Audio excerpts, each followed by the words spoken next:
السلام علیکم کے اس کے ناول پہ آپ سب کو ویلکم۔ ایک خوبصورت ناول پیش کر رہے ہیں جس کا نام ہے بیدار ہونے تک۔ ناول کی رائٹر ہے شگفتہ بھاٹی۔ چلیے چلتے ہیں ناول کی جانب۔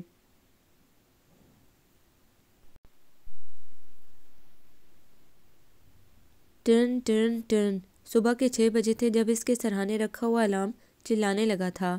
ابیرہ ابیرہ اسے تو بند کرو، کیا تم منہ اندھیرے ہی یہ ٹرن ٹرن بجا کر جگا دیتی ہو؟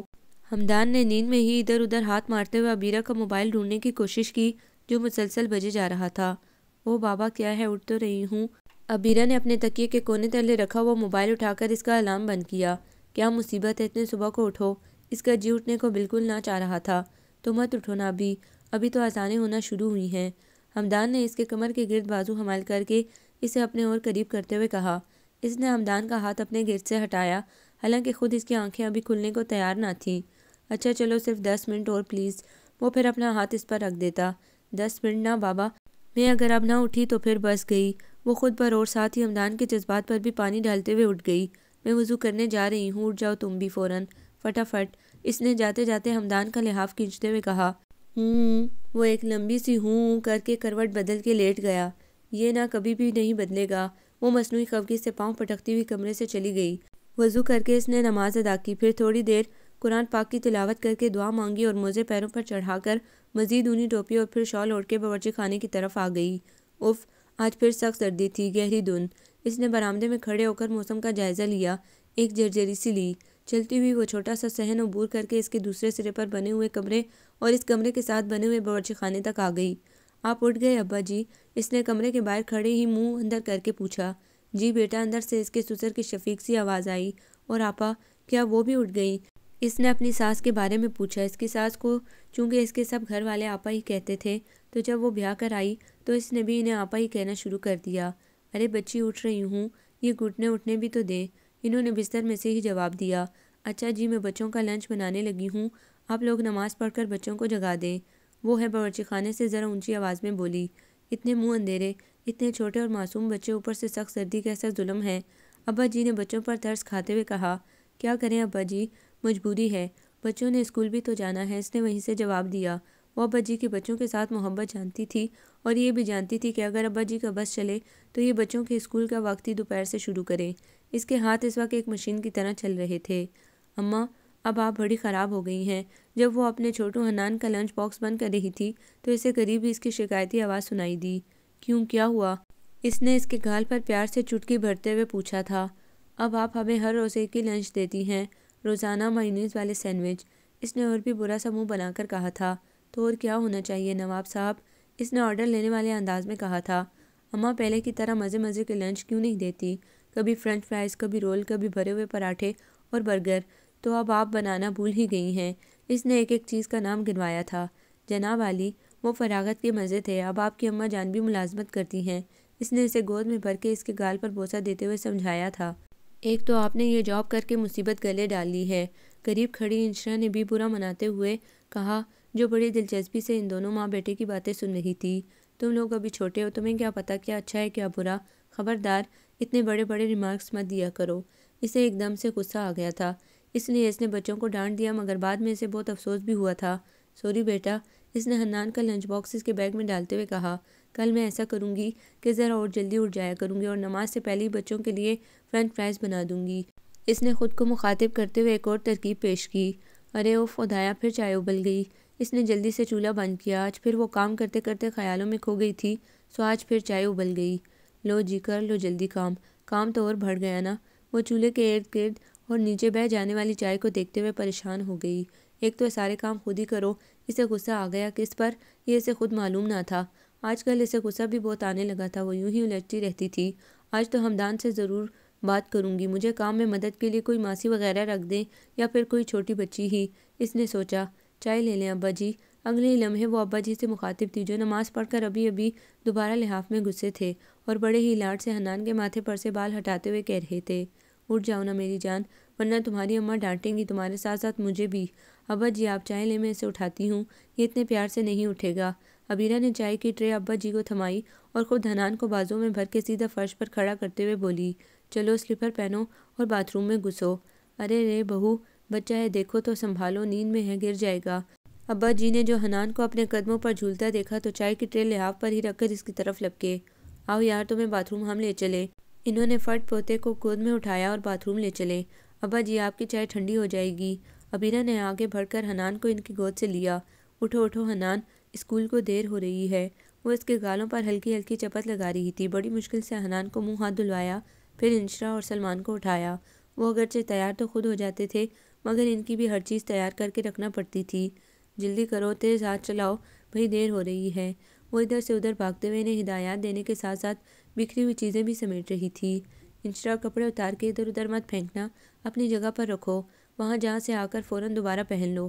اس نے انشرا کے اتارے ہوئے کپڑے وہیں چھوڑتے ہوئے دیکھ کر کہا تھا۔ تو اماں، کیا آج بھی اسکول سے واپس آ کر یہی کپڑے پہنوں گی؟ وہ اپنے میلے کپڑوں کو ناک پر چڑھا کر دیکھتے ہوئے بولی۔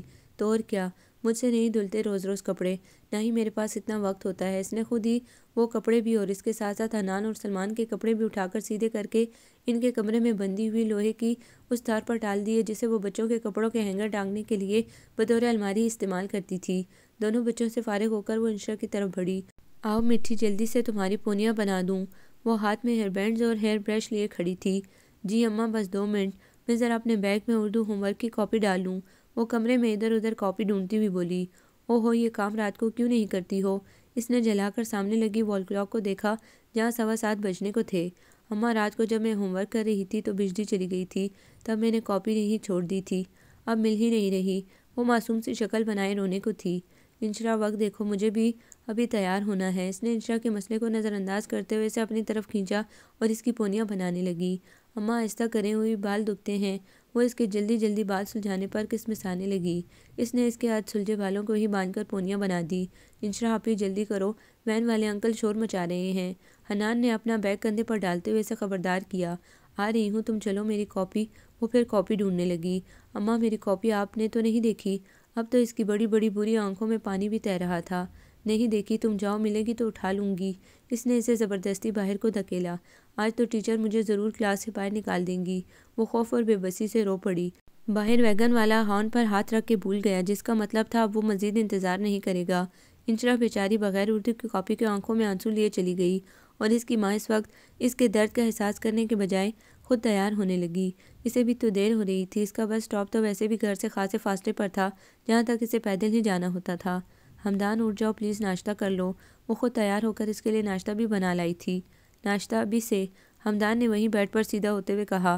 ہاں بھائی، ناشتہ آ جاؤ، جلدی کرو۔ وہ میز پر ناشتے کی ٹرے رکھ کر چائے کا مگ اٹھاتے ہوئے بولی۔ آج پھر سلائس اور آملیٹ۔ اس نے ناشتے کو دیکھ کر منہ بسورا۔ پلیز ہمدان، اب نخرے مت کیا کرو، وہ نرمی اور منت والے انداز میں بولی۔ نخرے کہاں رہے بیوی؟ اس نے سلائس میں آملیٹ رکھتے ہوئے اپنے مخصوص انداز میں اسے پیار سے بیوی کہا۔ اب تو بس یہ سلائس اور آملیٹ ہی رہ گیا ہے، وہ حسرت سے پراٹھے کے فراق میں بولا جس پر اسے ہنسی آ گئی۔ شکر ہے کہ تم ابھی تک ہنستی ہو۔ وہ ہنستے ہوئے اسے دیکھنے لگا۔ ہلکے گلابی رنگ کے گرم سوٹ پر سرخ جرسی اور سرخ شال میں وہ بے حد اچھی لگ رہی تھی۔ کیا ہوا؟ اسے یوں یکٹک دیکھتے پا کر وہ کچھ حیران، کچھ پریشان سی ہو گئی۔ اچھی لگ رہی ہو، وہ اس کے گال کو ہولے سے چھوتے ہوئے بولا۔ اوہو، مجھے دیر ہو گئی۔ وہ بلش ہو گئی اور بہانہ بنا کر اٹھ گئی۔ عبیرہ، اس نے جاتی ہوئی عبیرہ کا ہاتھ تھام لیا۔ وہ بغیر اس کی طرف دیکھے بولی۔ یار تم نے یہ سروس کا جھنجھٹ خواہ مخواہ پال لیا ہے، اب دیکھو نا، اتنی سردی میں صبح کے 8 بجے تم گھر سے نکلنے کو تیار ہو۔ وہ اس کی ہمدردی میں کہہ رہا تھا۔ تو کیا کرتی میاں، گزارا نہیں ہوتا تھا۔ وہ بھی اسی کے انداز میں میاں کہتی پلٹ کر اس کی طرف دیکھنے لگی۔ اچھا بھلا گزارا تو ہو رہا تھا۔ اس نے اسے اپنے قریب کر لیا اور اس کی آنکھوں میں آنکھیں ڈال دیں۔ تمہارا کیا ہے، تم تو ترقی کرنا ہی نہیں چاہتے ہو۔ وہ اسے شوقی نظروں سے دیکھنے لگی۔ ترقی ترقی، آخر یہ ترقی کا بھوت کہاں سے تم پر سوار ہو گیا؟ یوں کہو کہ مجھے وقت پر عقل آ گئی، وہ اتراتی۔ تم جیسی عقل مندوں سے دنیا بھری پڑی ہے، لیکن ان کی یہی عقل بہت جلد تھک کے رونے لگتی ہے جب مسلسل کی محنت ان کے اعصاب شل کر دیتی ہے۔ اس نے چائے کا کپ اٹھا لیا تھا۔ تم پھر خفا ہو گئے؟ وہ مسکرا کر خود اس کی طرف بڑھی۔ میں کیوں خفا ہوں گا اور کس بات پر؟ وہ خواہ مخواہ مسکرانے کی کوشش کرنے لگا۔ So sweet. اس نے بھی اسی کو بہت جانا اور پیار سے اس کے بالوں میں ہاتھ مارتی ہوئی ناشتے کے برتنوں کی ٹرے اٹھا کر یہ کہتی ہوئی چل دی۔ ہمدان، تمہارے کپڑے الماری میں ہیں، بنیان اور موزے سامنے ڈریسنگ ٹیبل پر۔ بڑی مہربانی ہے آپ کی، جواباً وہ چڑھ کر بولا اور دوبارہ لحاف میں گھس گیا۔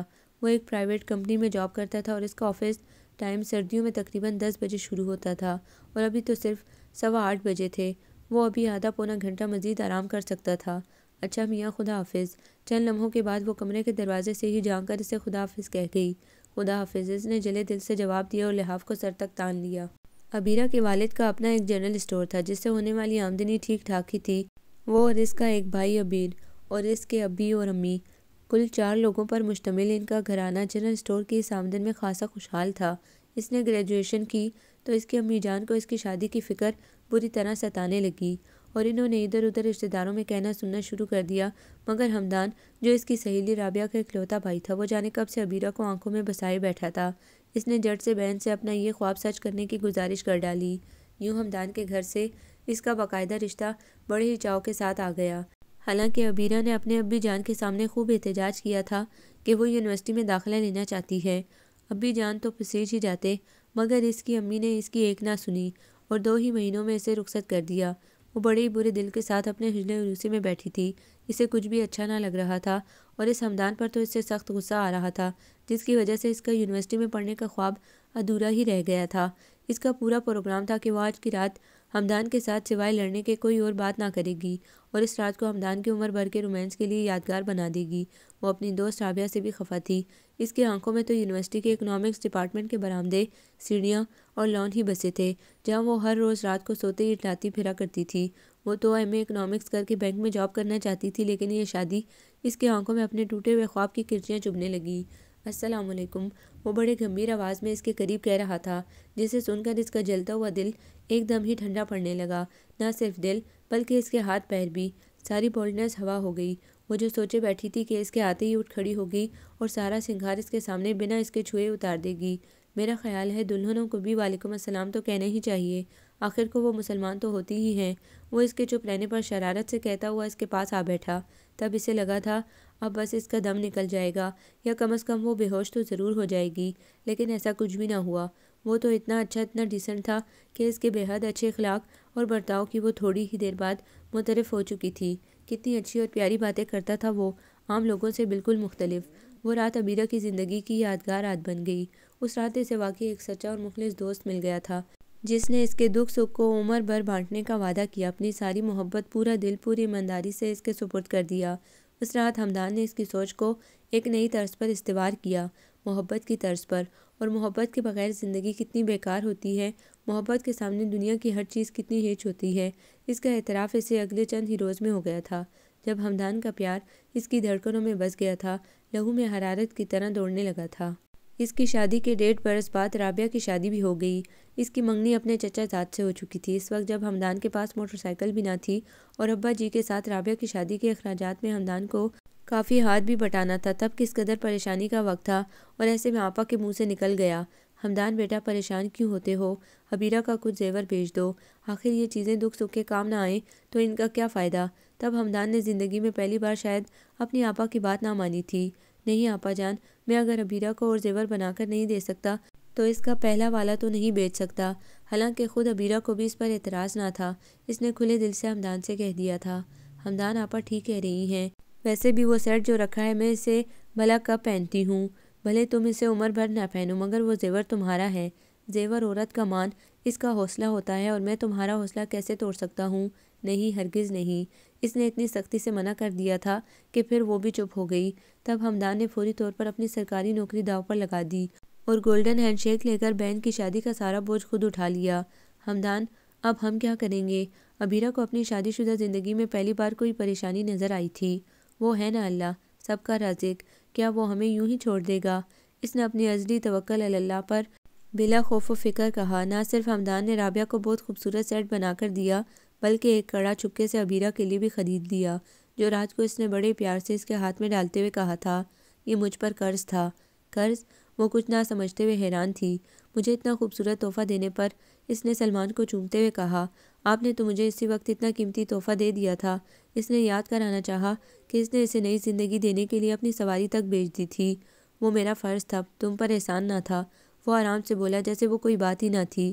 حالانکہ عام طور پر مرد بیویوں کے لیے کچھ خاص کرنے کے بعد وقتاً فوقتاً انہیں ستاتے ضرور رہتے ہیں، پھر بھی وہ بہت تھا، وہ اس کی بہرحال شکر گزار تھی۔ اچھا چھوڑو، بتاؤ یہ کیسا ہے؟ وہ اپنے تازہ تحفے کی تعریف سننے کو بےتاب تھا۔ بے حد خوبصورت۔ عبیرہ نے بے ساختہ اپنے لب اس کڑے پر رکھ دیے۔ ہاں اب یہ قیمتی لگ رہا ہے۔ وہ شرارت سے اس کی آنکھوں میں دیکھ رہا تھا۔ شکریہ، وہ شرما کر نظریں جھکا گئی تھی۔ پیار میں کوئی شکریہ وکریہ نہیں ہوتا۔ وہ اس کی ٹھوڑی پکڑ کے چہرہ اونچا کرتے ہوئے بولا، پیار کا نعم البدل صرف پیار ہی ہوتا ہے۔ اس کی آواز محبت کی شدت سے بوجھل ہو رہی تھی، اور ہمدان کے لیے اپنی عبیرہ کے پیار سے بڑھ کر کچھ بھی نہیں۔ میں تمہیں شاید دنیا کی آسائشیں تو نہ دے سکوں، مگر میری محبت میں کبھی فرق نہ آئے گا، وہ عہد کر رہا تھا۔ تب عبیرہ نے خدا کا شکر ادا کرتے ہوئے کہا تھا کہ اسے اس محبت سے بڑھ کر کچھ اور چاہیے بھی نہیں، اور ہمدان ہی کیا، ابا جی اور آپا نے بھی تو اسے رابعہ سے کم کبھی نہ سمجھا تھا، بلکہ ابا جی تو اسے اکثر رابعہ پر بھی ترجیح دیا کرتے تھے۔ اور پھر جب سلمان کے سال بھر بعد ہی انشرا آ گئی تو کس قدر مشکل ہو گیا تھا اوپر تلے کے 2 چھوٹے بچوں کو سنبھالنا۔ تب سے آپا نے اس کے ہاتھوں کے ساتھ اپنے ہاتھ ملا دیے تھے، بلکہ سلمان کو تو تقریباً آپا نے ہی سنبھال لیا تھا، وہی اسے نہلاتی دھلاتی، اور اب تو اپنے ہی ساتھ سلانے لگی تھی۔ کتنی محبت کرتے تھے دونوں اس سے اور اس کے بچوں سے۔ اس کے چھوٹے سے گھر میں کتنا سکون تھا، جبکہ رابعہ تو اپنے سگے چچا کے گھر بیاہ کر گئی تھی، مگر گھر میں اس کی چچی کی اس کے ساتھ بنتی ہی نہ تھی۔ وہ بات بے بات اسے ٹوکتی ڈانٹتی، کوئی کام اپنی مرضی کے بغیر نہ کرنے دیتی، اور حد تو یہ تھی کہ ہر شام رابعہ کے شوہر کو اس کی جھوٹی شکایتیں لگا لگا کر الگ بدزن کرتی رہتی، جس پر اس اللہ کے بندے کا موڈ سدا خراب ہی رہتا تھا۔ رابعہ بیچاری مہینوں میکے نہ آتی، اور جب آتی تو میاں جی ساتھ ہی آتے۔ اس کی صحت، اس کا رنگ و روپ سب مانند پڑ چکا تھا۔ عبیرہ کو اسے دیکھ دیکھ کر بہت دکھ ہوتا تھا۔ وہ اس کا حال دیکھتی تو اسے اپنا گھر اور بھی جنت لگتا۔ ہمدان، تم رفیق سے بات کیوں نہیں کرتے؟ اسے سمجھاؤ، وہ اکثر ہمدان سے کہتی۔ میں نے اسے کئی بار سمجھانے کی کوشش کی ہے، مگر وہ عجیب آدمی ہے اور چڑ جاتا ہے، سمجھتا ہے رابعہ اس کی شکایت کرتی ہے۔ ہمدان بہن کی طرف سے دکھی اور پریشان ہو کر جواب دیتا۔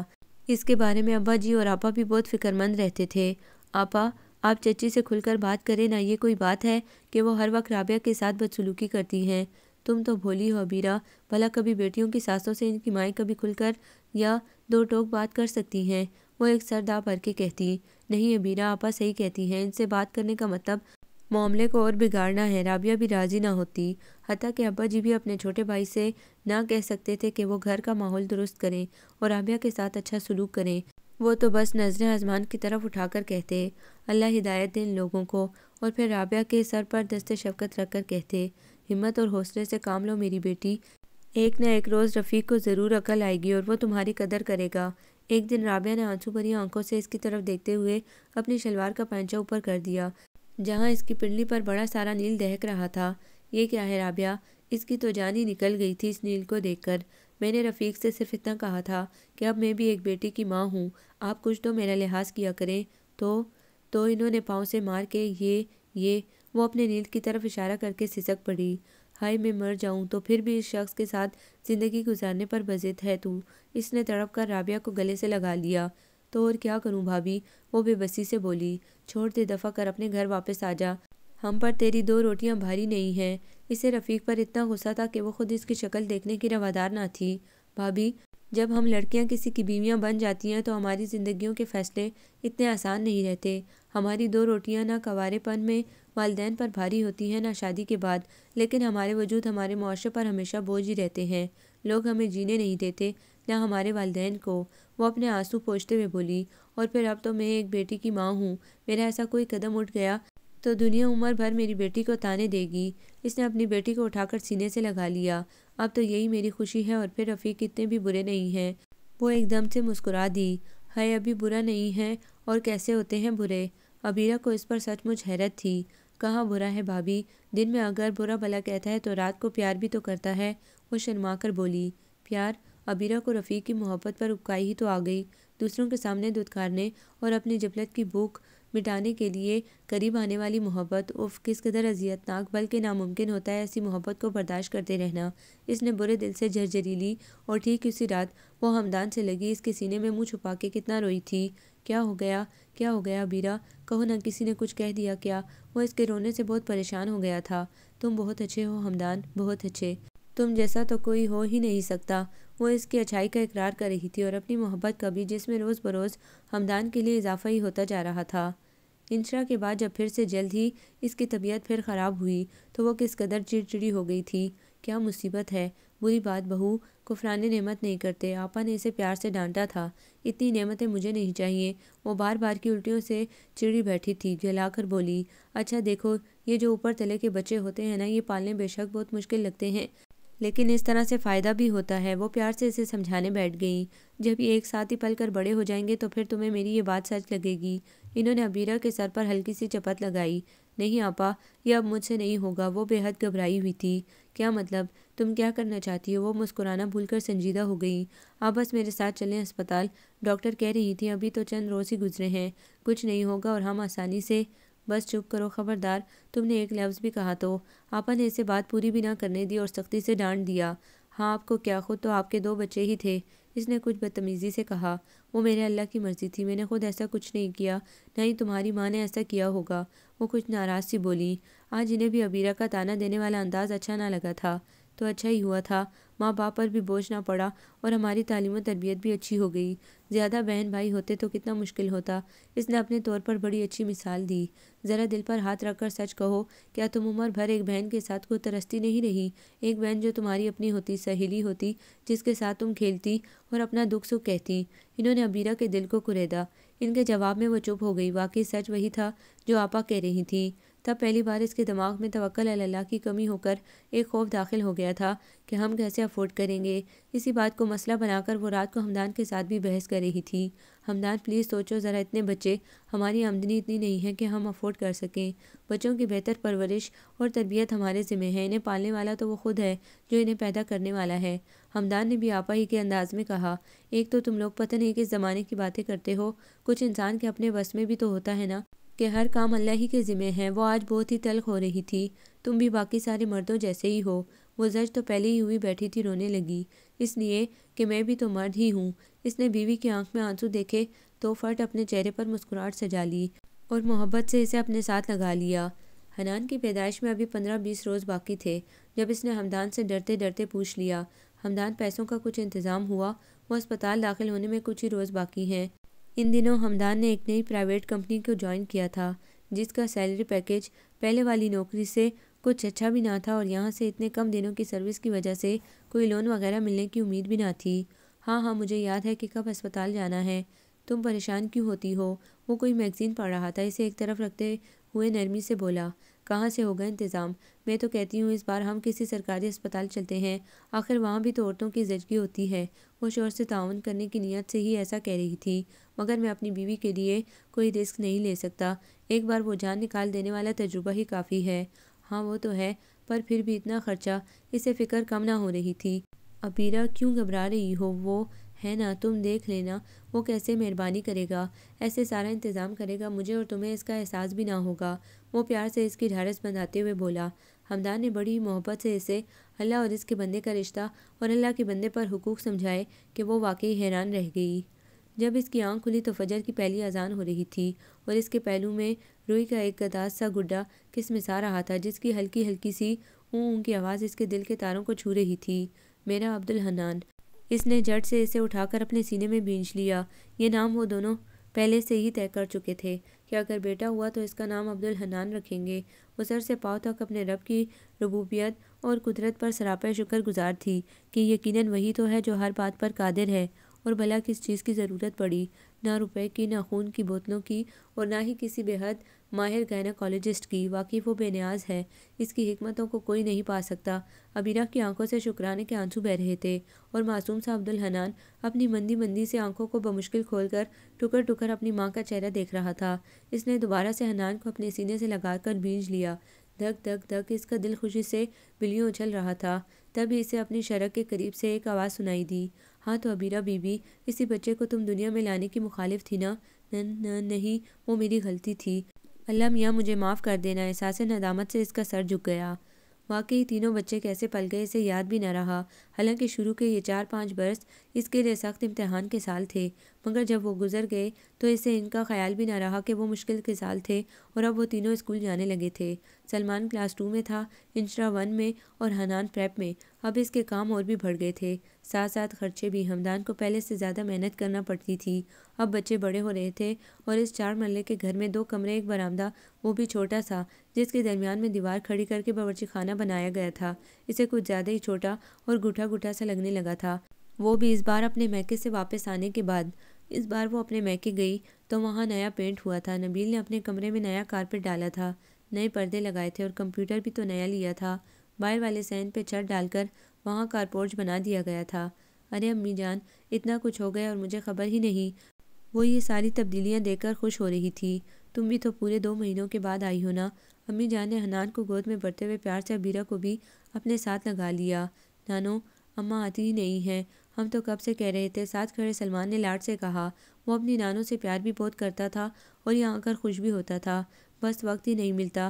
اس نے اپنی مجبوری بتائی۔ اتنے میں ارم بھی آفس سے واپس آ گئی۔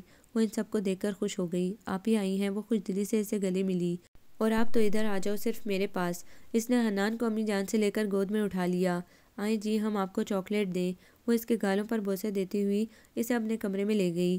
ساتھ ہی سلمان اور انشرا بھی چلے گئے۔ وہ کچھ دیر اپنی ماں کے ساتھ باتیں کرتی رہی، چائے وغیرہ پی، پھر وہ بھی ارم کے کمرے میں چلی گئی، جہاں نئے کارپیٹ پر رکھے بڑے بڑے فلور کشنز پر اس کے تینوں بچے مزے سے بیٹھے سامنے رکھے 29 انچ کے فلیٹ اسکرین ٹی وی پر کوئی کارٹون مووی دیکھ کر خوش ہو رہے تھے۔ ارم خود آتے ہی کمپیوٹر پر بیٹھ گئی تھی، اسے دیکھ کر فوراً اٹھ گئی۔ آئیں آپی، میں تو ذرا اپنی میلز دیکھ رہی تھی۔ اس نے آفس سے واپس آ کر کپڑے تبدیل کر لیے تھے۔ نیا کاٹن کا بڑا ہی اسٹائلش سوٹ پہنے وہ بے حد اچھی لگ رہی تھی۔ عبیرہ کو خواہ مخواہ کا احساس کمتری ہونے لگا۔ اس نے یوں ہی باتیں کرنے کے لیے کہا، ارم اب تم بھی بس کرو، کتنا سونا سونا لگتا ہے گھر۔ وہ کسی بھتیجے یا بھتیجی کی فرمائش کر رہی تھی، جس پر وہ ہنس کر بولی، ضرور آپی، بس اگلے برس سوچیں گے۔ اگلے برس کیوں؟ عبیرہ کو اس کی پلاننگ پر حیرت ہوئی۔ ابھی بہت سے کام رہتے ہیں، آخر کو بچوں کے بہتر مستقبل کے لیے بہت پہلے سے سوچنا پڑتا ہے۔ میں اور نبیل لگے تو ہوئے ہیں، بس ہو ہی جائے گا۔ وہ بتانے لگی، کیا کرنا چاہتے ہو تم دونوں؟ اس نے دلچسپی سے پوچھا۔ دیکھیں نا، اب ہم لوگوں نے گاڑی بک کرائی ہے اور اسی سال گھر کے اوپر ایک پورشن بنانے کا پلان ہے، تاکہ بچوں کے لیے ایک علیحدہ کمرہ تو ہو اور پھر ایک کچن علیحدہ سے چاہیے۔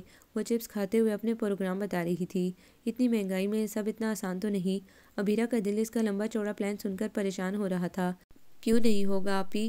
آخر کو ہم دونوں پڑھے لکھے ہیں، محنت کر رہے ہیں، آج کل کچھ بھی ناممکن نہیں۔ بس دونوں میاں بیوی کو ایک دوسرے کی مدد کرنی چاہیے۔ میں تو کہتی ہوں آپ بھی کہیں جاب کر لیں۔ اس نے ساتھ ہی عبیرہ کو بھی مشورہ دے دیا۔ بھلا میں کیا جاب کروں گی؟ اس نے اپنے گریجویشن ہونے پر آج پھر احساس کمتری محسوس کیا تھا۔ کیوں نہیں کر سکتی؟ اتنی نوکریاں ہوتی ہیں، آپ موڈ تو بنائیں، کوشش تو کریں۔ آخر کو آپ کو بھی اب اپنے بچوں کے بہتر مستقبل کے لیے سوچنا چاہیے۔ وہ اس کے ہاتھ پر اپنا ہاتھ رکھ کر اس کا حوصلہ بڑھا رہی تھی۔ ابھی تو فی الحال آپ کوئی بھی نوکری کر لیں اور ساتھ ہی پرائیویٹ طور پر ایم اے کی تیاری کرتی رہیں اور ایم اے کر لیں۔ اس نے کچھ ہی دیر میں عبیرہ کو ایک مکمل پلان بنا کر دے دیا تھا۔ اس کا خیال تھا زندگی کو باقاعدہ منصوبہ بندی سے گزارنا چاہیے، وقت کو یوں ہی عام سے لوگوں کی طرح گزار کر ضائع نہیں کرنا چاہیے۔ زندگی میں سہولتیں اور آسائشیں حاصل کرنا ہر انسان کا حق ہے، اور یہ حق عورت کو بھی اتنا ہی حاصل ہے جتنا کہ ایک مرد کو ہے۔ ویسے بھی نوکری کرنے والی عورت بڑی بااعتماد اور خود مختار ہوتی ہے، اپنی مرضی سے بہت کچھ کر سکتی ہے۔ آپ مجھے ہی دیکھ لیں، میرے آنے کے بعد اس گھر میں کتنی خوشحالی آئی ہے، کتنی تبدیلیاں میں نے اپنی مرضی سے کی ہیں اور کسی کو اعتراض بھی نہیں۔ آپ بھی ایسا کر سکتی ہیں آپی۔ دیکھیں نا، اللہ نے آپ کو کتنے پیارے اور ذہین بچے دیے ہیں۔ میں تو ان کا آئی کیو دیکھ کر حیران ہوتی ہوں، مگر اس نے جان بوجھ کر بات ادھوری چھوڑ دی۔ مگر کیا ارم؟ اپنے بچوں کے ذکر پر اس کی ادھوری بات اس کے صبر کے لیے امتحان بن گئی۔ دیکھیں نا، ایسے بچے ایک عام سے کالونی کے اسکول میں پڑھ رہے ہیں، انہیں تو بہت اچھے انگلش میڈیم اسکول میں ہونا چاہیے۔ اس نے اسے جذباتی پا کر اپنی بات پوری کر دی، جو ٹھیک عبیرہ کے دل پر جا کر لگی تھی۔ ان کا سوچیں آپی، باہر کی دنیا کو نکل کر دیکھیں، بڑا سخت مقابلہ ہے۔ پھر وہ اسے زمانے کی تیز رفتاری، سخت مقابلے اور اونچ نیچ کے رموز سمجھانے لگی، یہاں تک کہ عبیرہ کو وہاں سے اٹھتے وقت عہد باندھنا ہی پڑا کہ اب اسے بھی جاب کرنی ہی ہوگی۔ اپنے بچوں کی خاطر تو مائیں پتہ نہیں کیا کچھ کر گزرتی ہیں، وہ ایک نوکری نہیں کر سکتی۔ اس روز آئندہ وقت کی مکمل منصوبہ بندی کر کے ہی اٹھی، جو پورے ایک برس کی تھی، کہ ایک برس میں اس نے کیا کیا ٹارگٹ حاصل کرنے ہیں۔ نوکری اور تم، بھئی یہ کیا مذاق ہے؟ حمدان کو جب اس نے اپنا پلان بتایا تو وہ پہلے تو بڑی دلچسپی سے اس کی ساری بات سنتا رہا۔ یہ اس کی عادت تھی کہ وہ اپنے مقابل کی بات کو بہت توجہ، غور اور محبت سے سنا کرتا تھا، پھر تسلی اور نرمی سے اپنی رائے دیا کرتا تھا۔ اس وقت بھی اس نے پہلے عبیرہ کی بات کو غور سے سنا، پھر ہنستے ہوئے بولا، مذاق نہیں ہے حمدان، میں ایسا ہی کرنے والی ہوں۔ وہ سنجیدگی سے بولی، لیکن اس کی ضرورت کیا ہے؟ اس نے وجہ جاننا چاہی۔ یہ تم اس لیے کہہ رہے ہو کہ تم نے کبھی اس گھر کو غور سے دیکھا ہی نہیں، نہ کبھی باہر کی دنیا کو دیکھا ہے۔ وہ الٹا اسے الزام دینے لگی۔ تب پہلی بار حمدان کو اس کا لہجہ کچھ اجنبی سا لگا۔ مثلاً میں کیا نہیں کرتا؟ تمہارے گھر میں کس چیز کی کمی ہے؟ وہ بھی سنجیدگی سے پوچھنے لگا۔ حمدان، ہے کیا اس گھر میں؟ ہم تو اس کی مرمت بھی ڈھنگ سے نہیں کروا سکتے، دیکھو ذرا غور سے۔ اس نے اپنے کمرے کے پلستر ادھڑے در دیوار کی طرف تنزیہ دیکھتے ہوئے کہا۔ بس اتنی سی بات، مرمت کا کیا ہے، جلدی کروا لیں گے۔ اور بتاؤ۔ اس نے ہنستے ہوئے اس کے سر کے نیچے اپنے بازو کا تکیہ بنا دیا تاکہ اس کا چہرہ وہ اپنی نظروں کے عین سامنے کر سکے۔ ہمدان، میں مذاق نہیں کر رہی، کبھی تو سیریس ہوا کرو۔ وہ چڑ گئی۔ اچھا بابا، مذاق نہیں کرتا، ویسے بھی یہ کون سا وقت ہے مذاق کرنے کا، یہ وقت تو ہے اپنی پیاری پیاری بیوی کے ساتھ پیار محبت کی باتیں کرنے کا، حال دل کہنے اور سننے کا۔ اس نے حسب عادت اس کے بالوں میں انگلیاں پھیرتے ہوئے ان سے کھیلنا شروع کر دیا۔ پہلے کہو کہ تم نے مجھے اجازت دی۔ وہ اس کے ہاتھوں کو روکتے ہوئے وعدہ لینے پر بضد ہو گئی۔ اگر میں کہوں نہیں تو میں پھر بھی جاب کروں گی، تم سوچو نہ سوچو، مجھے تو اپنے بچوں کا سوچنا ہے۔ اس نے اس کے بازو کا تکیہ اپنے سر کے نیچے سے نکالا اور اٹھ کر بیٹھ گئی۔ اپنے ریشمی کھلے ہوئے بال سمیٹ کر ان کا جوڑا بنایا اور منہ پھلا کر بیٹھ گئی۔ تو ٹھیک ہے، تم ابا جی اور آپا سے اجازت لے لو، وہ گھر کے بڑے ہیں۔ ہمدان نے بازو موڑ کے اپنے سر کے نیچے رکھا اور آنکھیں مون لیں۔ آپا تو اس کی بات سنتے ہی پریشان ہو گئی تھی۔ انہیں عبیرہ کے پچھلے آدھ گھنٹے کی دلیلیں ذرا برابر سمجھ نہ آئی تھیں۔ ان کے ذہن میں تو یہ بات ہی جم کر رہ گئی تھی کہ وہ گھر اور بچوں کو چھوڑ کر اب نوکری کرنے جایا کرے گی، مگر بہو اس کی کیا ضرورت ہے؟ انہوں نے بھی ٹھیک ہمدان والے انداز میں کہا۔ ضرورت ہے آپا۔ اس نے بڑے پیار سے آپا کو کندھوں سے تھام لیا۔ آپا آپ دیکھیں، آٹا اور چینی کس قدر مہنگے ہو گئے ہیں۔ اس نے سب سے پہلے تو مہنگائی کے مسائل چھڑے اور پھر دالیں، سبزیاں، گھی، وہ ایک ایک چیز گنوانے لگی۔ اب بچے بڑے ہو رہے ہیں، ان کے لیے اچھی خوراک بے حد ضروری ہے۔ بچوں کے لیے تو ہمدان اور اس کے ابا کچھ کسر نہیں چھوڑتے۔ وہ بیچاری دبے دبے لفظوں میں اپنے بیٹے اور شوہر کی حمایت میں بولی۔ آپا، میری پیاری آپا، وہ تو بے شک ذرا بھی کسر نہیں چھوڑتے، مگر انہیں تو پانی، بجلی اور گیس کے بل ہی سانس نہیں لینے دیتے۔ اس کے پاس تو آج ہر بات کا جواب تھا۔ آپا ایک سادہ سی گھریلو عورت تھی، انہیں کہاں اتنے جواب آتے تھے۔ پھر بھی بہو، تمہارا نوکری کرنا تو مناسب نہیں۔ اس سے جتنا ہو سکتا تھا وہ اپنے انکار کے جواز فراہم دے رہی تھی۔ مناسب کیوں نہیں آپا؟ اس کے پاس پھر ایک سوال تھا۔ لوگ کیا کہیں گے، برادری والے، رشتہ دار؟ نہیں نہیں، تم رہنے دو۔ آخر میں آپا کے پاس ذات برادری کا ڈر اور اپنی عزت کا واسطہ ہی رہ گیا تھا، اور یہ جواز سب سے بڑا تھا۔ لیکن عبیرہ نے تو ہر مشکل سے لڑنے کا فیصلہ کر لیا تھا، اس لیے وہ ان سب کے سامنے سینہ سپر ہو گئی۔ اس نے تو زندگی کی شاہراہ پر اب ترقی حاصل کرنی ہی کرنی تھی، اپنے خوبصورت گھر کے لیے، اس کی سہولتوں اور آسائشوں کے لیے، اور سب سے بڑھ کر اپنے بچوں کے روشن مستقبل کے لیے۔ اس نے اس روز کا کام واقعی کل پر نہ ٹالا اور گھر کے دونوں بزرگوں کی بالآخر چپ کو، نیم رضامندی اور شوہر کی خفگی کو وقتی جان کر اجازت ہے کا نعرہ مار کے خود کو مطمئن کر لیا اور جت گئی نوکری کی تلاش میں، اور ساتھ ہی ایم اے اکنامکس پارٹ 1 کی کتابیں اور نوٹس اکٹھے کرنے لگی۔ فی الحال اسے ایک پرائیویٹ کمپنی جو کہ مختلف کاسمیٹکس پروڈکٹس کی سیلز اینڈ پروموشن کی کمپنی تھی، اس میں آفس سیکرٹری کی جاب مل گئی۔ شروع میں تنخواہ 8,000 روپے تھی، جو اس وقت اسے اچھی بھلی لگی۔ ڈیوٹی صبح 9 بجے سے دوپہر 3 بجے تک تھی، مگر 1 گھنٹہ اس سے صبح قبل از وقت جانا پڑتا تھا کہ دفتر خاصا دور تھا۔ دفتر کے لیے اس کا یہ پہلا دن انتہائی اہم تھا اور سارا دن اس نے خود اعتمادی سے گزارنا تھا۔ آج وہ گھر سے نکلی تو گھر والوں میں سے کسی کا بھی موڈ اچھا نہ تھا، پھر بھی سب نے اسے دعائیں دے کر ہی رخصت کیا تھا۔ ہمدان نے کروٹ بدلے ہی اس کی طرف دیکھے بغیر اسے خدا حافظ کہا تھا، جس پر اس کا دل پریشان ہو گیا تھا۔ وہ تو میرے بغیر رہ ہی نہیں سکتا، مجھ سے ناراضی اس کے بس کا روگ نہیں۔ وہ ہمدان کے بارے میں ہی سوچ رہی تھی جب ان کی مطلوبہ بس آ گئی۔ وہ تینوں بھاگ کر اس میں سوار ہوئیں۔ ارے یہ کیا، یہ تو اندر سے پہلے ہی کچا کچ بھری ہوئی تھی، دل دھرنے کو بھی تو جگہ نہ تھی۔ اس کا دم گھٹنے لگا۔ جلدی کرو میڈم، جلدی کرو، آگے آگے سرکو اور جا کر اپنی سیٹوں پر بیٹھو۔ کنڈکٹر نے بڑی بے تکلفی سے اس کے کندھے پر ہاتھ مار کر اسے آگے کو دھکیلا۔ بدتمیز! اس نے غصے سے اس کا ہاتھ اپنے کندھے سے ہٹایا۔ اے میڈم، لگتا ہے آج پہلی بار بس میں چڑھی ہو۔ وہ واقعی بدتمیز تھا، تڑک کے بولا، جس پر وہ اسے گھور کر رہ گئی۔ باجی، آپ اس کے منہ نہ لگیں۔ اتنے میں اس کے محلے دار لڑکی زرینہ نے اس کا بازو تھاما اور درمیان میں کھڑے لوگوں کے اندر سے گزار کر اسے پتہ نہیں کیسے آگے لے گئی، جہاں اگلی کچھ سیٹیں عورتوں کے لیے مخصوص ہوتی تھیں، مگر ان پر بھی کچھ مرد حضرات بڑی ڈٹھائی سے براجمان تھے، جن کے ساتھ زرینہ نے ہی متھا لگایا اور انہیں وہاں سے اٹھنے پر مجبور کیا۔ بیٹھیں باجی، یہ باہر کی دنیا مردوں کی ہی دنیا ہے، یہاں عورت مرد برابر برابر کے نعرے تو بہت لگتے ہیں، مگر عورت کو اپنے برابر کوئی نہیں سمجھتا، ان سے تو لڑ کر اپنا حق لینا پڑتا ہے۔ وہ اسے اپنے ساتھ والی سیٹ پر بٹھاتے ہوئے بولی۔ بس کے اندر ہی اسے کتنی تگ-و-دو کرنی پڑتی تھی۔ وہ اپنی پھولی سانسوں کو بحال کرنے کے لیے کھڑکی کھول کر لمبی لمبی سانسیں لینے لگی۔ 1-2 روز میں آپ بھی عادی ہو جائیں گی اور پھر یہ مسائل آپ کے لیے کوئی مسائل نہ رہیں گے۔ وہ اسے خاموش دیکھ کر اس کا حوصلہ بڑھانے کو مسکرا کر بولی، جس پر وہ صرف سر ہلا کر رہ گئی۔ جس دفتر میں وہ آئی تھی یہاں بھی اسے اپنے محلے کی دوسری لڑکی مائرہ ہی لائی تھی۔ وہ یہاں پر پہلے سے نوکری کرتی تھی، اسٹور انچارج تھی، اسی نے عبیرہ کو نوکری دلائی۔ دفتر کا سارا دن تو تقریباً کام سمجھنے میں لگ گیا۔ وہ اپنے باس کے آفس سے ملحق کیبن میں بیٹھی تھی، جہاں وہ ان کا ہر آنے والا فون اٹینڈ کرتی، پھر باس کو بتاتی۔ اگر وہ کسی سے بات کرنا چاہتے تو وہ کال آگے پاس کرتی، ورنہ باس میٹنگ میں ہے کا بہانہ بنا دیتی۔ آج لنچ ٹائم سے پہلے اس کے باس نے اسے کئی بار اپنے آفس میں بلایا تھا۔ آئیں مس عبیرہ بیٹھیں۔ وہ کوئی 50 سے اوپر کا ادھیڑ عمر شخص اسے سر سے پاؤں تک گھورتے ہوئے کہہ رہا تھا۔ جی سر، میں مس نہیں مسز ہوں۔ اس نے دبے دبے انداز میں اس کی تصحیح کی۔ مجھے خبر ہے، لیکن دفاتر میں کوئی خاتون مسز نہیں ہوتی، سب کو مس یا میڈم کہہ کر ہی پکارا جاتا ہے۔ آپ کو بھی یہی پکارا جائے گا۔ وہ اپنی تصحیح کا برا منا گیا تھا، اسی لیے سپاٹ انداز میں بولا۔ اچھا، آپ کو اپنی ڈیوٹی سمجھ آ گئی ہے؟ وہ جو شروع میں بے تکلف ہونا چاہ رہا تھا، ذرا محتاط ہو گیا۔ جی سر۔ وہ خواہ مخواہ شرمندہ ہو رہی تھی۔ ٹھیک ہے، جا کر کام کریں۔ اس نے فوراً ہی اسے اٹھا دیا، یا کم از کم اسے تو ایسا ہی لگا تھا۔ اور ہاں، مجھے اپنے یہاں کے رولز بہت عزیز ہیں۔ ان کی پابندی کرنے والے بہت جلدی ترقی کرتے ہیں، اور جو لوگ انہیں توڑنے کی کوشش کریں وہ اس سے بھی جلدی یہاں سے فارغ ہو جاتے ہیں۔ اس کے دروازے تک پہنچتے ہی ایک سپاٹ آواز اس کے پیچھے لپکی۔ وہ رکی اور پلٹ کر سعادت مندی سے بولی، yes sir, I understand, good, very good. اس کی سعادت مندی پر باس کی باچیں قدرے کھل گئیں۔ گھر واپس آتے آتے اسے 4 بج گئے تھے۔ اماں آ گئیں، اماں آ گئیں۔ تینوں بچے خوشی سے چلاتے ہوئے آ کر اس کی ٹانگوں سے چمٹ گئے۔ اماں آپ کہاں گئی تھیں؟ سلمان نے اسے غور سے دیکھتے ہوئے پوچھا۔ نانو کے گھر گئی تھی نا، اب انشرا پوچھ رہی تھی۔ اماں آپ اکیلے ہی نانو کے گھر چلی گئیں، ہمیں کیوں نہیں لے کر گئیں؟ حنان ابھی تک اس کی ٹانگوں سے چپکا ہوا تھا۔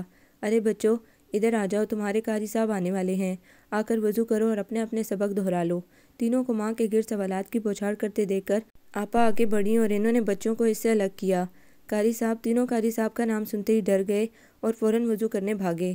بہو، تم بھی منہ ہاتھ دھو لو، میں تمہارے لیے کھانا نکالتی ہوں۔ آپا اس کے ستے ہوئے چہرے کی طرف دیکھ کر بولیں، اور باورچی خانے کی طرف چل دیں۔ آج وہ بہت تھک گئی تھی اور اس کے سر میں درد بھی بہت ہو رہا تھا۔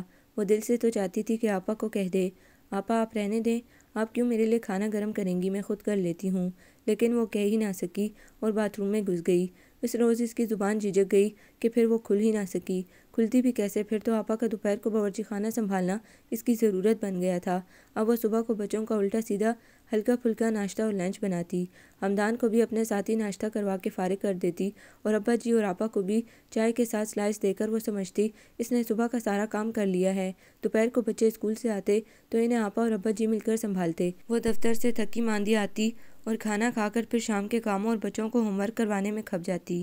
عبیرہ بھائی کیا کر رہی ہو، اب آ بھی جاؤ۔ حمدان ٹیلی ویژن کے چینلز بدل کر بھی تھک گیا تھا۔ بس حمدان، 5 منٹ، صرف 5 منٹ، بس 5 منٹ اور۔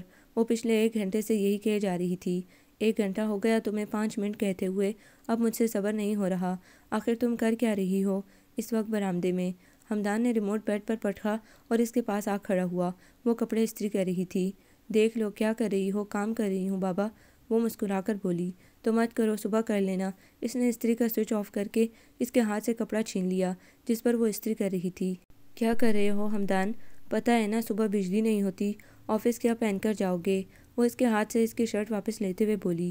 جب میں دفتر جاتا ہوں بجلی آ جاتی ہے، کر لوں گا میں خود استری۔ اس نے پھر بھی اس کی ایک نہ سنی اور اس کا ہاتھ کھینچتا ہوا اسے اندر کمرے میں لے گیا۔ کیا بات ہے؟ وہ جانتے ہوئے بھی پوچھنے لگی۔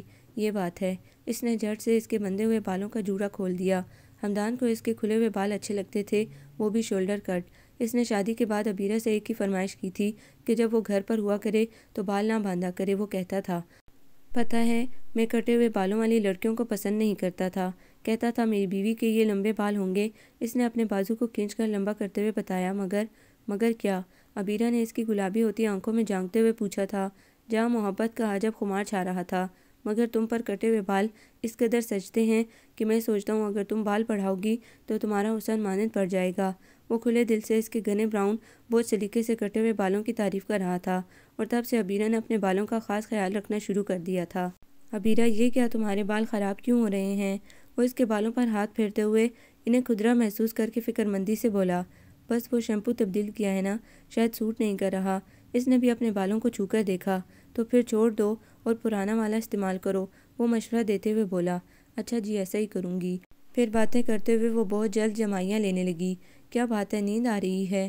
وہ بجھے ہوئے دل سے پوچھنے لگا۔ ہاں بہت تھک گئی ہوں، اس نے وجہ بتائی۔ کام بھی تو بہت کرتی ہو۔ وہ ہولے ہولے اس کے بال سہلانے لگا۔ ہمدان، میں سوچ رہی ہوں ایک کام والی نہ رکھ لوں، وہ نیند سے بوجھل آواز میں بولی۔ کام والی؟ ہمدان نے ایک لمحے کو سوچا، پھر اسے عبیرہ کے ساتھ ساتھ آپا کا بھی خیال آیا، جو عبیرہ کی جاب کرنے کے بعد گھر کے کاموں میں سارا دن الجھی رہتی تھیں۔ ہمدان؟ اس نے اپنی بند ہوتی آنکھوں کو کھول کر اسے ہلایا۔ ہاں، وہ چونکا۔ کام والی؟ ہمدان؟ وہ اجازت لے رہی تھی یا بتا رہی تھی؟ دونوں مبہم ہی تھے۔ اچھا رکھ لو، اس نے بھی مختصر جواب دیا۔ تھینک یو ہمدان، تم کتنے اچھے ہو۔ اس نے اس کا ہاتھ پکڑ کر اپنے لبوں سے لگا کر شکریہ ادا کیا اور اگلے ہی لمحے خراٹے لینے لگی۔ ہمدان اس کے بے خبر سراپے کو دیکھتے ہوئے سوچ رہا تھا، کتنی تبدیلیاں آ رہی ہیں عبیرہ میں۔ اس نے بچوں کو اچھے بھلے قریبی اسکول سے اٹھا کر میلوں دور ایک اسکول میں ڈال دیا ہے، حالانکہ بچے اس قریبی اسکول میں بھی تو اچھے خاصے پڑھ رہے تھے۔ ابا جی بچوں کو خود اسکول چھوڑ آتے تھے، لے آتے تھے۔ بچوں کا رزلٹ بھی بہت اچھا آ رہا تھا، بلکہ اس کے خیال میں تو ایسے میڈیم کلاس سے اسکول بچوں کو زیادہ محنت کراتے ہیں۔ اب بچے ویگن پر اکیلے اتنے دور جاتے ہیں، جس کے لیے انہیں اسکول ٹائم سے 1 گھنٹہ پہلے گھر سے نکلنا پڑتا ہے۔ ایک تو ویگن والے نے اور بھی بچوں کو ان کے گھروں سے لینا ہوتا ہے، دوسرے شہر کا ٹریفک، پھر ان کی اسکول فیس۔ پہلے اسکول سے 3 گنا زیادہ تھی، بچے دیر سے گھر واپس آتے تھے۔ آخر ایسا کیا تھا جو عبیرہ نے محسوس کیا کہ وہ بچوں کا مستقبل روشن بنانے کے لیے ناگزیر ہے؟ وہ سوچ رہا تھا۔ حالانکہ دونوں اسکولوں کے سلیبس میں کوئی خاص فرق نہ تھا۔ ہاں، انگریزی بول چال۔ اس کے ذہن میں وہ خاص فرق آ ہی گیا جس نے نہ صرف عبیرہ کو بلکہ ہمارے ملک کے 80% لوگوں کو بیوقوف بنا رکھا تھا۔ ہمدان کے خیال میں تو یہ ایک بیوقوفی ہی تھی۔ اوف، یہ انگریزوں کی غلامی کا طوق، یہ ابھی تک ہماری گردنوں سے نہ نکلا، خصوصاً ہمارا نظام تعلیم تو آج تک اپنا کوئی سلیبس، کوئی پہچان، کوئی زبان بنا ہی نہ سکا۔ اس کا ذہن سلگنے لگا۔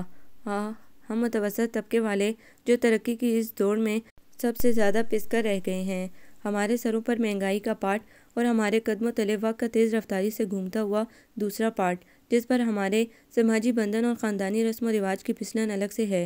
حالانکہ ہم جانتے ہیں کہ ہم اپنے ملک کے باقی امراء اور رؤساء کی طرح زندگی کے سکھ کبھی حاصل نہیں کر سکتے تھے، ہم اپنے ملک کے اونچے طبقے کے ساتھ کبھی قدم نہیں ملا سکتے، کیونکہ ہم جتنا بھی دوڑ لیں وہ ہم سے آگے ہی رہیں گے۔ اس نے عبیرہ کے خوبصورت پیروں کے بارے میں سوچا، جن کی ایڑیاں آج کل پھٹی ہوئی تھیں۔ گھر میں کام والی بھی رکھنی گئی تھی، گھر کی چھوٹی موٹی مرمتیں بھی ہو گئی تھیں، اور بچوں کے پڑھنے کے لیے رائٹنگ ٹیبل اور بڑی ہی خوبصورت 3 کرسیاں بھی آ گئی تھیں۔ آپا اور ابا جی کے پلنگوں کے ساتھ بچوں کے لیے ایک خوبصورت 3 منزلہ بنکر بھی لگ گیا تھا۔ اب اس تنخواہ پر وہ بچوں کے لیے ان کے بنکر سے میچنگ الماری خریدنے کا سوچ رہی تھی۔ وہ آج بیٹھی ایسے ہی تانے بانے بنتی ہوئی ماہانہ حساب لکھ رہی تھی۔ ہمدان ٹی وی پر کوئی تبصرہ دیکھنے میں مصروف تھا۔ آج کل وہ فارغ وقت میں ٹی وی، اخبار یا کسی کتاب پر ہی نظریں ٹکائے رکھتا تھا، اور کیا کرتا۔ اس کی عزیز جان بیوی کے پاس یا تو وقت نہ ہوتا تھا، اور اگر ہوتا تو اب اس کے اپنے کام بہت سارے تھے۔ کام والی کو مزید کاموں کے بارے میں سمجھانا، درزی کے چکر لگانا، بازار جانا، کپڑے استری کروا کے ہینگروں پر لٹکوانا، یا پھر خود ہی استری کرنے کھڑے ہو جانا۔ رات کو وہ اگلی صبح کی تیاری کرنے میں مصروف ہوتی، یا پھر جانے کیا لکھتی رہتی، ڈائری سامنے رکھے، کبھی انگلیوں پر کچھ گنتی، کبھی کیلکولیٹر لے کر جمع تفریح کرتی رہتی، اور بہت ہوتا تو کبھی چائے کے 2 کپ بنا لاتی اور آ کر ہمدان سے باتیں کرتے ہوئے پینے لگتی۔ باتیں بھی وہی مستقبل بعید کی کہ بچے بڑے ہو جائیں گے تو ان کے خرچے اور بڑھ جائیں گے، وغیرہ وغیرہ۔ وہ اب بھی اپنی ڈائری لے کر اس کے پاس آ بیٹھی تھی۔ ہمدان؟ وہ ڈائری پر نظریں جمائے ہوئے بولی۔ وہ بدستور ٹی وی ہی دیکھ رہا تھا۔ یہ دیکھو، یہ اس ماہ کا حساب۔ اس نے اس کی توجہ دلانے کی بجائے ریموٹ اس کے ہاتھ سے لے لیا۔ اس وقت بھی حساب؟ وہ اسے زمائنی نظروں سے دیکھتا ہوا شرارت سے بولا۔ صرف حساب؟ ادھر دیکھو۔ اس نے اس کا چہرہ پکڑ کر ڈائری پر جھکا دیا۔ بھئی کیا ہے، کیا کروں میں ان سب کا؟ یہ تو ہر مہینے کا حساب ہے۔ وہ حساب کی لسٹ دیکھتا چڑ گیا۔ ہاں مگر ذرا غور سے دیکھو، اس بار ٹوٹل پہلے والا نہیں ہے، سب نے پیسے بڑھا دیے ہیں، وہ بتا رہی تھی۔ کیا مطلب، کس نے پیسے بڑھا دیے ہیں؟ اب وہ کچھ سنجیدہ ہو کر بیٹھ گیا۔ سب نے، آخر کو مہنگائی نے سبھی کی کمر توڑ رکھی ہے۔ وہ اجتماعی طور پر سب کی حمایت کر رہی تھی، مگر میری تنخواہ تو نہیں بڑھی۔ وہ اپنا مسئلہ بتا رہا تھا۔ وہ تو میری بھی نہیں بڑھی۔ وہ بھی سر داں بھرتے ہوئے بولی۔ یار تم کچھ کنٹرول کرو۔ وہ اس کی طرف فکر مندی سے دیکھتے ہوئے بولا۔ اور میں کیا کروں، کر تو رہی ہوں، اتنی سخت محنت کرتی ہوں، مرد بن کے تمہارے ساتھ لگ گئی ہوں۔ اس نے جھٹ سے احسان جتلا دیا۔ عبیرہ؟ وہ اسے حیرت سے دیکھنے لگا۔ اور نہیں تو کیا، کھپ تو گئی ہوں مگر تمہیں نظر ہی نہیں آتا۔ وہ تو منٹوں میں ہی ناراض ہو گئی۔ بیوی، میں نے تمہیں کب کہا تھا کہ تم نوکری کرو؟ میں تو تمہیں ہمیشہ سے کہتا ہوں کہ بیوی گھر کی ملکہ ہوتی ہے، تم ملکہ ہی بن کر رہو۔ وہ اس کا طعنہ نظر انداز کرتے ہوئے پیار سے اس کے ہاتھ تھام کے بولا۔ ملکہ۔ اس نے طنز بھری نظروں سے اسے دیکھا اور اپنے ہاتھ چھڑا لیے۔ وہ پچھلے کئی روز سے ایسے ہی ہو رہی تھی، ہر وقت تھکی تھکی سی، چڑچڑی سی، بات بات پر الجھتی ہوئی، بچوں کو ڈانٹتی۔ ابھی کل ہی تو اس نے آپا کو کیسا کوڑا سا جواب دیا تھا جب انہوں نے عبیرہ کو بتایا تھا کہ اب بچے قاری صاحب کو تنگ کرتے ہیں، وہ شکایت کر رہے تھے۔ تو عبیرہ نے بچوں کی اس بدتمیزی کا نوٹس لینے کی بجائے کیسا برا سا منہ بنا کر کہا تھا، کیا ہے آپا، گھر میں داخل ہوتے ہی شکایتوں کا ایک انبار ہوتا ہے، بچوں نے یہ کر دیا، بچوں نے وہ کر دیا ہے، آخر بچے ہی تو ہیں۔ اور جب ہمدان نے آگے بڑھ کر اسے احساس دلانا چاہا کہ وہ اس طرح آپا سے کیوں بات کر رہی ہیں، تو اسے بھی دو ٹوک انداز میں یہ کہتی ہوئی اندر چلی گئی تھی، آپ لوگ پریشان نہ ہوں، میں بچوں کو سنبھال لوں گی اور قاری صاحب سے بھی بات کروں گی، یہ قاری صاحبان بھی بڑے تیز ہوتے ہیں۔ تب وہ ہکا بکا سے اسے دیکھتا ہی رہ گیا تھا۔ ہمدان، ٹوٹل تو دیکھ لو، ابھی تم نے مجھے گوشت اور چکن لا کر دینا ہے، اور ہاں، ان کے ٹیوٹر کی فیس بھی رہ گئی ہے۔ وہ پھر سے ڈائری آگے کیے ہمدان کو خیالات سے چونکا رہی تھی۔ اب یہ ٹیوٹر بھی دیکھو عبیرہ، یہ زیادتی ہے۔ وہ ٹیوٹر کی فیس سن کر ہی تو چکرا ہی گیا، اب اس کی کیا ضرورت تھی، تم نے خواہ مخواہ کا خرچہ بڑھا دیا ہے۔ ابا جی بچوں کو اچھا بھلا پڑھا تو رہے تھے، اس نے ہلکا سا احتجاج کیا تھا۔ ابا جی اب سلمان کو نہیں پڑھا سکتے، اس کا میتھس اب آسان نہیں رہا، وہ ٹیوشن رکھنے کی وجہ بتا رہی تھی۔ تو تم ایم اے اکنامکس کے پرچے دے چکی ہو، سلمان کا میتھس کلاس 4 کا ہی تو ہے، تمہارے لیے بھلا کیا مشکل ہے؟ اس نے تو نرمی سے کہا تھا مگر وہ تو چڑ ہی گئی۔ ہاں، بچوں کو پڑھانے کا کام ہی تو رہ گیا ہے، وہ بھی میرے سر ڈال دو، تم بھی تو پڑھے لکھو، تم پڑھا لیا کرو نا۔ وہ باقاعدہ مقابلے پر اتر آئی تھی۔ عبیرہ، تمہیں کیا ہو گیا ہے، کیوں جھگڑتی رہتی ہو ہر وقت؟ وہ اسے غصے میں دیکھ کر خود ذرا ٹھنڈا ہو گیا تاکہ بات آگے نہ بڑھے۔ ہاں ہاں، کہہ دو کہ میں پاگل ہو گئی ہوں۔ وہ بدستور خفا تھی۔ اس نے ڈائری کو ایک طرف پٹکا اور کروٹ بدل کر لیٹ گئی۔ ٹی وی بند کر دینا پلیز، مجھے صبح جلدی اٹھنا ہوتا ہے۔ اس نے ہمدان کو دوبارہ ٹی وی آن کرتے دیکھ کر طنز سے کہا۔ ہمدان نے ٹی وی بند کیا اور ایک سر داہ بھرتے ہوئے خود بھی لیٹ گیا۔ اب اور بھلا کیا رہ گیا ہے ہماری زندگی میں، محنت، تھکن اور چک چک۔ وہ ہولے سے بڑبڑایا۔ اسے سب سے زیادہ جو چیز تکلیف دینے لگی تھی وہ تھا عبیرہ کا سرد رویہ۔ روز یہی کچھ ہوتا تھا، یا تو وہ بہت تھکی ہوتی تو جلدی سو جاتی، یا پھر وہ آفس کی کوئی فائل اٹھا لاتی تو رات گئے تک اکاؤنٹس دیکھتی رہتی۔ آخر کو اب اس کی ترقی ہو چکی تھی اور وہ آفس سیکرٹری سے اکاؤنٹنٹ ہو چکی تھی، کام اور ذمہ داری بڑھ چکی تھی۔ میری پیاری بیوی، جو میری محبوبہ بھی تھی، یہ تھی کیوں ہو گئی؟ ہمدان نے اس کی پیشانی پر سے بال ہٹاتے ہوئے بڑی حسرت سے سوچا اور اس کے ہاتھ اپنے ہاتھوں میں لے کر انہیں نرمی سے چھونے لگا۔ اس کے ہاتھ آج بھی بہت خوبصورت تھے، سفید، بے داغ اور بھرے بھرے سے۔ اسے اپنے سہاگ رات یاد آ گئی جب اس نے عبیرہ کو تحفے میں 1 روپے کے بڑے سے نگ والی سونے کی انگوٹھی دی تھی۔ وہ انگوٹھی آج بھی عبیرہ کے ہاتھ میں تھی۔ اسے وہ شعر بھی یاد آ گیا جو اس نے انگوٹھی پہناتے ہوئے اسے سنایا تھا۔ سونے جیسی آنکھیں تیری، چاندی جیسے ہاتھ، پریتم تجھ کو چاند کہوں یا پورے چاند کی رات۔ اس نے لب آہستگی سے اس کے ہاتھ میں جگمگاتی انگوٹھی پر رکھ دیے اور جانے کیوں آج اس کی آنکھوں سے 2 قطرے نکل کر اس انگوٹھی کے نگینوں کے ساتھ ڈگ گئے۔ عبیرہ کو اب کمپنی کی طرف سے پک اینڈ ڈراپ مل گیا تھا۔ اس کی ترقی جو ہو گئی تھی، واقعی اس کے باس نے سچ کہا تھا کہ جو لوگ اس کے آفس کے قوانین اور ڈسپلن کی عزت کرتے ہیں، ان کی ترقی جلد ہی ہو جاتی ہے۔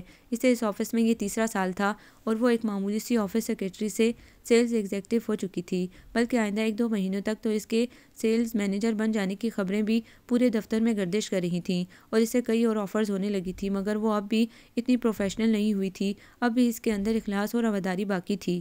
وہ اس کمپنی کو محض چند ہزار زیادہ کی وجہ سے چھوڑنا نہیں چاہتی تھی، آخر کو یہیں سے تو اس نے سب کچھ سیکھا تھا۔ اب ویسے بھی سب کچھ تو ٹھیک ہو رہا تھا، اس کے گھر میں زندگی کو آسان بنانے والی بہت سی سہولتیں تھیں۔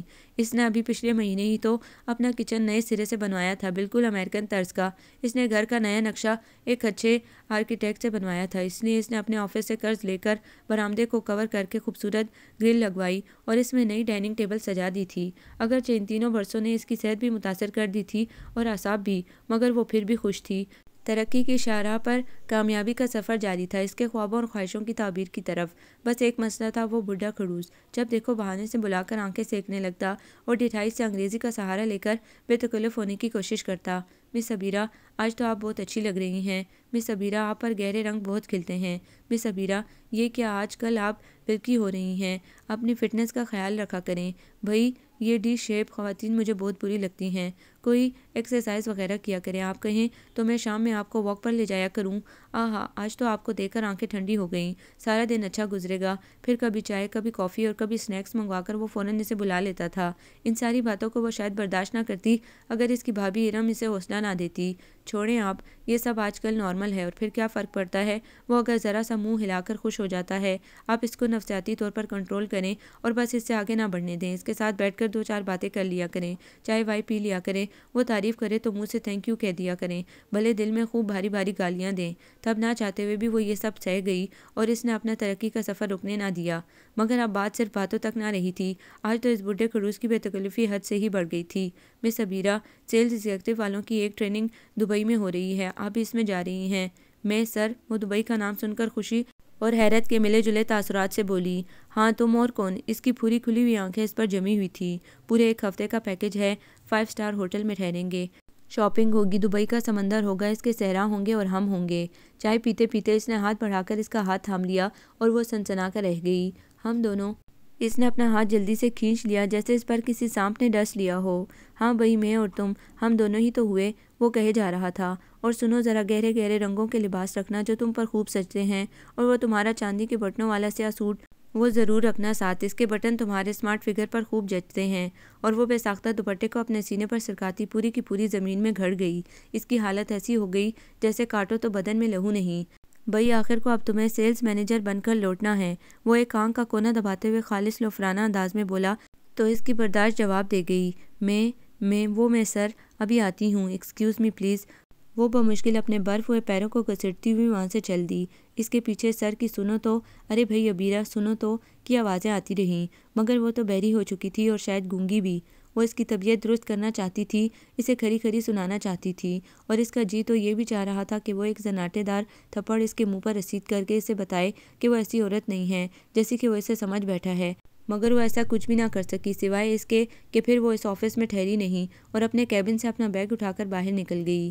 اس نے ایک ٹیکسی روکی اور بس اسے اپنی امی جان کے گھر کا ایڈریس بتا کر جلدی سے اندر بیٹھ گئی۔ وہ اپنے گھر کیوں نہیں جا رہی تھی اسے کچھ پتہ نہ تھا، بس اس کی آنکھیں تھی کہ بر سے جا رہی تھیں اور اس کے کانوں میں ہمدان کی مختلف اوقات میں کہی ہوئی باتیں گونج رہی تھیں۔ پیاری بیوی، کان کھول کر سن لو کہ کسب معاش کوئی آسان کام نہیں ہے، بلکہ جان جھکوں کا کام ہے۔ میری جان کیوں خود کو دکھ دے رہی ہو؟ گھر بیٹھو، بچوں کے ساتھ اپنی اور ان کی عمر کا ایک ایک لمحہ انجوائے کرو کہ یہ لمحے پھر نہیں آئیں گے۔ میری محبت کی راحت میں جوانی کا لطف لو۔ میری حیات، یہ وقت بھی پھر لوٹ کر نہیں آئے گا۔ یہ اللہ کی وہ نعمت ہے جو دفتروں میں ضائع کرنے کے لیے نہیں، بلکہ آپس میں خوش و خرم رہ کر اس کے شکرانے ادا کرنے کے لیے ہے۔ عبیرہ، میں تنگ ذہن تنگ نظر نہیں ہوں، میری بات کو سمجھو۔ میں تمہاری آزادی اور خود مختاری کا مخالف بھی نہیں، مگر تم ایک عورت ہو واقعی صنف نازک، جس کی نرمی اور نزاکت اور جذباتیت، نفسیات، فطرت اور سب سے بڑھ کر اس کی جسمانی ساخت، یہ سب امور اس بات کا تقاضا کرتے ہیں کہ عورت گھر میں رہے اور نسلوں کو پالنے پوسنے کی ذمہ داری سنبھالے۔ اور پھر میں تو وہ شوہر ہوں جو چاہتا ہوں کہ تم صرف میرے دل میں رہو۔ وہ اپنی آنکھوں کو بار بار پوچھ رہی تھی اور ہمدان کی باتوں کا سچ اس کی آنکھوں میں دھواں بھرے جا رہا تھا۔ عبیرہ، جب تم کمانے کے لیے گھر سے نکلو گی تو تمہارا واسطہ جگہ جگہ مردوں سے پڑے گا، اور باہر کی دنیا کے سارے مرد تمہارے وجود کو اپنے ہی زاویوں سے دیکھیں گے، جو میں برداشت نہیں کر سکتا، اور ایک وقت آئے گا جب تم خود بھی برداشت نہ کر سکو گی۔ واقعی ہمدان کتنا سچا تھا۔ میں بہت بری ہوں ہمدان، میں نے تمہارا کہا نہ مان کر بہت برا کیا۔ تم سچ کہتے تھے، ترقی کی شاہراہ پر چلنے والے بس بھٹکتے ہی رہتے ہیں، خاص طور پر عورتیں، کیونکہ ان کے نزدیک ان کی کوئی منزل ہوتی ہی نہیں سوائے اس کے کہ وہ خواہشوں کے ایک بے قرار ریلے میں بہتی چلی جائیں۔ میں بھی بہنے لگی تھی ہمدان، وہ خود کو کوس رہی تھی جب ٹیکسی والے نے گلا کھنکھار کے کہا، میڈم آپ کا مطلوبہ ایڈریس یہی ہے کیا؟ وہ اپنے میکے پہنچ چکی تھی۔ جی بھائی، اس نے جلدی سے ٹیکسی والے کو کرایہ ادا کیا اور گیٹ کھول کر تقریباً بھاگتے ہوئے اندر داخل ہو گئی۔ امی جان، وہ اپنی ماں سے لپٹی پچھلے 10 منٹ سے صرف روئے چلی جا رہی تھی اور وہ پریشان ہو کر پوچھے جا رہی تھیں، کچھ تو کہو، کیا ہو گیا؟ کیا ہمدان سے جھگڑ کر آئی ہو؟ بچے کہاں ہیں؟ کیا بات ہوئی تھی؟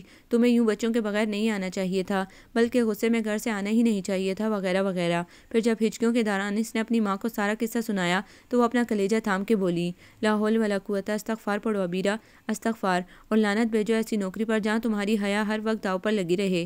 امی جان نے اسے پہلے تو خوب ڈانٹا کہ اس نے آخر اپنے شوہر کی مرضی کے خلاف نوکری کی ہی کیوں؟ پھر اسے سمجھانے لگیں، یہ جو تم آج کل کی لڑکیاں قناعت اور صبر سے کام نہیں لیتی ہو نا، یہ سارا فساد اسی کا ہے۔ دیکھو میری جان، شوہر کا ہاتھ ضرور بٹانا چاہیے، لیکن اس کے لیے نوکری کرنا ضروری نہیں، اس کے اور بھی طریقے ہیں۔ اور پھر چھوٹے بچوں والی عورتیں اپنے بچوں کی تعلیم و تربیت کو اگر ملازمت پر ترجیح دیں اور شوہر کی کمائی کو سلیقے سے استعمال کریں تو زندگی اتنی بھی مشکل نہیں گزرتی، مہنگائی بھلے جتنی بھی ہو۔ امی جان، ارم کہاں ہے؟ نظر نہیں آ رہی۔ اس کے دل کا غبار صاف ہوا تو وہ ادھر ادھر دیکھتے ہوئے بولی۔ اس کے پاؤں ترقی کی شاہراہ پر اتنے آگے نکل چکے ہیں کہ اس کا پلٹنا آسان نہیں رہا۔ امی جی ایک ٹھنڈی آہ بھر کے بولیں۔ کیا مطلب؟ وہ پریشان ہو کر پوچھنے لگی۔ وہ یہاں سے شفٹ ہو گئی ہے، اب یہ کالونی ان کی ترقی کی راہ میں رکاوٹ تھی۔ وہ لوگ کسی پوش علاقے میں اپنا فلیٹ لے چکے ہیں۔ امی جی کی یہ اطلاع اس پر بجلی بن کر گری۔ یعنی نبیل بھی؟ اسے یقین نہ آ رہا تھا۔ ہاں بیٹا، وہ کہتا تھا ہم لوگ یہ گھر بیچ کے اس کے ساتھ وہاں شفٹ ہو جائیں۔ وہ بتاتے ہوئے رونے لگیں۔ مگر ہم کیسے چلے جاتے؟ یہ گھر میرے اور تمہارے ابی کی محبتوں کا امین ہے۔ اس کے آنگن میں آج بھی تمہارے اور نبیل کے قدموں کے ننھے ننھے نشان باقی ہیں۔ اور امی، ارم کی کوئی خوشخبری؟ وہ ماں سے اس کے ماں بننے کی خبر سننے کو بےتاب تھی۔ اس کی پلاننگ میں دنیا کی ہر چیز تھی جسے بنانے اور سنوارنے کی تگ و دو میں بچے اس کی راکھی رکاوٹ تھے۔ وہ پہلے سب کچھ حاصل کرنا چاہتی تھی اور پھر بچے چاہتی تھی۔ کیا مطلب چاہتی تھی؟ اس کا دل کسی بری خبر کے خوف سے لرزنے لگا، اور اب اللہ کی پلاننگ میں اس کے لیے یہ خوشخبری، یہ نعمت شاید رہی ہی نہیں۔ وہ منہ چھپا کر باقاعدہ رونے لگی۔ کیا کرتی؟ ان کا ایک ہی بیٹا تھا اور وہ صاحب اولاد نہ ہو سکا تھا۔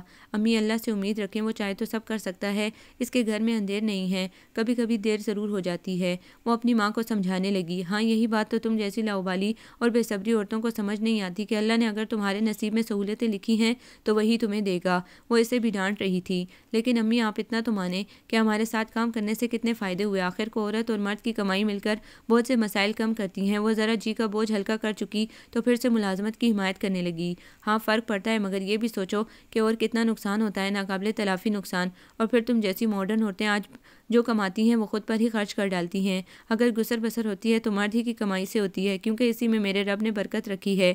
یقین نہ آئے تو گھر جا کر اپنے اخراجات کی لسٹ کو غور سے دیکھنا، جواب مل جائے گا۔ اور جب اس رات اس نے اپنی ڈائری کو کھولا تو اس کی ماں کا کہا ہوا جواب حاضر تھا۔ وہ دیکھ رہی تھی اس نے اپنی تنخواہ میں سے ہر ماہ جو خرچ کیا وہ اپنے ہی فائدے، اپنے ہی بیجا کی خواہش اور اپنی ہی ضد پر کیا تھا۔ مثلاً جاب کی تو گھر سے باہر نکلی اور اچھے اچھے کپڑے خریدنا اور درزی سے سلوانا مجبوری ٹھہرا۔ خود گھر سے باہر تھی تو کام والی کی ضرورت ٹھہری۔ بچوں کو خود نہ پڑھایا تو ٹیوشن ضرورت ٹھہری۔ بچوں کو اچھے اور اعلیٰ اسکول میں ڈالا تو فیس بڑھ گئی۔ ان کے ہر ماہ ریڈی میڈ فیشنیبل کپڑے خریدے وغیرہ وغیرہ۔ یعنی ہر مہینے وہ اپنی تنخواہ کا 70-80% تو انہی پر اٹھا دیتی تھی۔ باقی زندگی کے روزمرہ کی ساری ضروریات تو ابھی بھی ہمدان کی تنخواہ سے پوری ہو رہی تھیں۔ ساری بیماریاں، دکھ سکھ، لین دین، سب کچھ، اور گھر میں جو بھی ترقی ہوئی ان میں ہمدان کی جیب سے 70% گیا تو صرف 30% اس نے حصہ ڈالا۔ وہ حساب کرتی جا رہی تھی اور پانی پانی ہوئے جا رہی تھی۔ بیوی کیا ہو رہا ہے؟ ہمدان آج اسے پھر ڈائری میں سر دیے بیٹھا دے کر پوچھنے لگا۔ دیکھ رہی ہوں میں نے کیا کھویا اور کیا پایا۔ وہ آنکھوں میں شرمندگی لیے اٹھ کھڑی ہوئی۔ تو پھر کیا ٹوٹل ہوا؟ وہ دلچسپی سے پوچھنے لگا۔ بہت کچھ کھویا اور بہت کم پایا۔ وہ اس کے قریب آ گئی۔ مثلاً اس نے اسے کندھوں سے تھام لیا۔ تمہاری قربت کے بے حد قیمتی لمحے اور بچوں کی محبت سے دوری۔ وہ اس کے سینے سے لگ کر پھوٹ پھوٹ کر رو دی۔ یہ سب گم ہوا تو بے شک نقصان ہوا، مگر باقی کی زندگی تو تمہارے ہاتھ میں ہے، اسے تو میں لمحہ لمحہ سیند کر گزاروں گی۔ اس نے ہمدان کے ہاتھ تھام کے اپنی نم آنکھوں سے لگا لیے۔ لیکن کیوں؟ کیا اب تم نے ترقی نہیں کرنی؟ وہ اس کے بالوں کی پونی کھولتا شرارت سے بولا۔ کیونکہ اب میں اپنے اللہ پر توکل کے ساتھ آگے بڑھوں گی کہ وہی تو ہے جس کی مرضی کے بغیر کچھ بھی نہیں ہو سکتا۔ اور بچوں کا مستقبل؟ اس نے اس کا چہرہ اپنے دونوں ہاتھوں میں تھام کے اسے اپنی آنکھوں کے سمندر میں اتار لیا۔ میں ان کی بہتر تعلیم و تربیت کروں گی اور ان کا نان نفقہ باقی سب اللہ کے سپرد۔ وہ ان کے نصیبوں میں یقیناً سہولتیں اور ترقی ضرور لکھے گا، اور پھر قناعت اور محبت کا سبق پڑھنے والے بچے زندگی کی شاہراہ پر کبھی ناکام نہیں رہتے۔ وہ اس سمندر کی گہرائیوں میں ڈوبتے ہوئے کہہ رہی تھی۔ اچھا یہ تم سے کس نے کہا؟ اس نے شرارت سے اسے اپنے بازوں میں بھر لیا۔ ہمدان کہتا ہے۔ ہمدان یعنی اللہ کی حمد و ثنا کرنے والا۔ اس نے خود سپردگی کے عالم میں خود کو اس کی مرضی پر چھوڑتے ہوئے کہا۔ بے شک میری جان، بے شک۔ ہمدان نے اس کے ریشمی مہکتے ہوئے بالوں میں اپنا چہرہ چھپا لیا اور باہر کھڑکی سے جانگتا 14ویں کا چاند مسکرا دیا۔ آج انشرا کی نسبت اپنی پھپھو رابعہ کے لائٹ لائق فائق بیٹے محمد سائم کے ساتھ طے ہو گئی تھی، جو انجینئرنگ کے آخری برس میں تھا۔ ربیہ کی خوشی کا کوئی ٹھکانہ نہ تھا، کیونکہ انشرا نہ صرف اسے بلکہ اس کے نکچڑے اور سخت مزاج سسرال والوں کو بھی بے حد پسند تھی۔